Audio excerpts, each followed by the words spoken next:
A researcher is investigating the relationship between the existing species diversity in a community and the effect of an invasive, non-native species would have on the community diversity.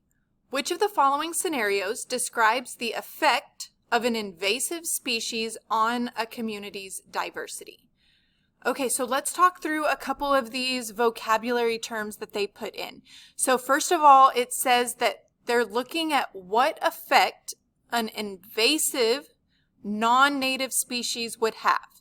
So if something is invasive, okay, think about like if someone invades something, like if a country invades another country, that means they're going in somewhere where they don't necessarily belong. They're not from there. That's what non-native means.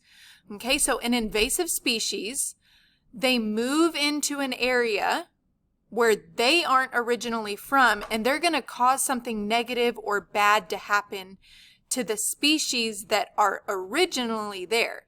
Okay, so remember that species that originally live somewhere, those are the native species. Think about like Native Americans. They were the first ones to be in America.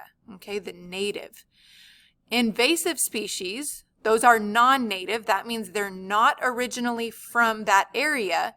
And when we invade, when we add those species in, they typically cause something negative or bad to happen. Okay, so it's wanting to know which one of these scenarios would be a possible one that explains how an invasive species would impact that different community or environment. So remember, when invasive species move in, they typically cause something negative or bad to happen, especially to the native species that already live there. So read each answer choice carefully and figure out which one is best describing the impact of the invasive species.